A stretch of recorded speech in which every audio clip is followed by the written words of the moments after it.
Bakit kailangan pang i-appoint formally ang isang empleyado bilang isang pollution control officer? Dito po sa DAO 2014-02, dated February 3, 2014, entitled Revised Guidelines for Pollution Control Officer Accreditation, particularly nakasulat sa Section 7. Sabi po dito sa Section 7, I read and I quote, appointment or designation of PCOs. The managing heads of establishments, LGUs, and other government institutions that discharge solid, liquid, or gaseous waste to the environment or whose activities, products, or services are actual and or potential sources of land, water, or air pollution shall appoint or designate and seek accreditation for their PCO, provided that no PCO shall serve as such for more than one establishment. So kung mapapansin nyo dito sa statement sa Section 7, patungkol mismo sa appointment or designation of PCO, nauunang sinambit na kailangan siyang i-appoint or i-designate bilang PCO kasunod ng pag-secure ng accreditation. So pwede nating sambitin na sino ba ang magiging PCO ng ating establishment.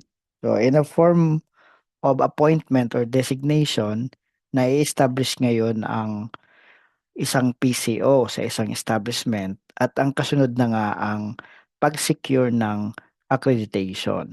Kung tatalon tayo sa Section 8, ang Section 8 naman ay nakalagay dito, accreditation of PCO. I read the managing head of establishments, LGUs, and other government institutions shall apply for the accreditation of their appointed or designated PCO at the concerned EMB regional office within 15 calendar days from date of appointment or designation. So mapapansin nyo talaga na kailangan mo siyang i-appoint bilang isang PCO formally at doon ngayon magkakaroon ng timeline na 15 calendar days from the date of appointment, kailangan makapag-apply ng accreditation.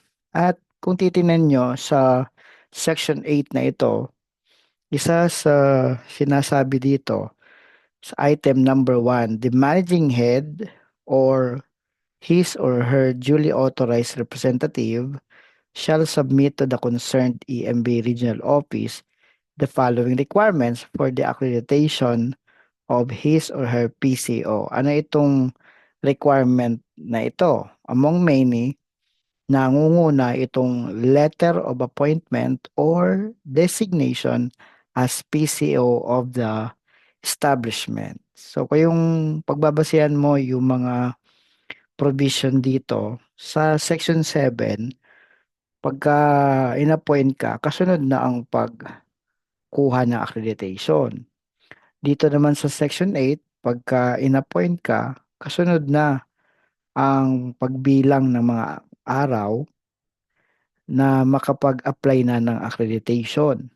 At pangatlo, sa pag-apply ng accreditation, magsasubmit ka ng mga requirements at ang pinakaunang sinasambit ay letter of appointment or designation as PCO of the establishment. So, sa paggawa ng appointment letter, wala namang prescribed format. Kailangan mo lang i-specify kung sino yung tao na magiging PCO, anong pangalan of course, at anong particular na establishment kung saan siya magiging PCO at yung particular location. Kaya sabi nga dito sa Section 4 sa kanyang definition, the PCO, Pollution Control Officer, is an officially accredited by EMB Regional Office performing the duties and responsibilities in a particular establishment. Yun. Yung establishment na yan, kung i-define din natin, nakalagay yan dito sa Section 4, a recognizable economic unit under a single ownership or control. An example, under a single legal entity which engages in one or predominantly one kind of economic activity at a single physical location. So yung appointment mo bilang PCO in a particular establishment at a single physical location. So kailangan mo talagang i-appoint siya para maging malinaw saan ka nakapwesto, saan ka magiging PCO. At meron kasing sinasambit dito sa Section 7, sabi dito, provided that no PCO shall serve as such for more than one establishment. So, kailangan mo talagang i-appoint muna ang isang PCO at para na rin malaman kung saan talaga siya particular na location. Dahil hindi pa maaari na maging PCO ka sa iba pang establishment. So if you think na nakatulong sa inyo itong video na ito, please like this video, please share this video, and thank you very much for time listening, and God bless us all.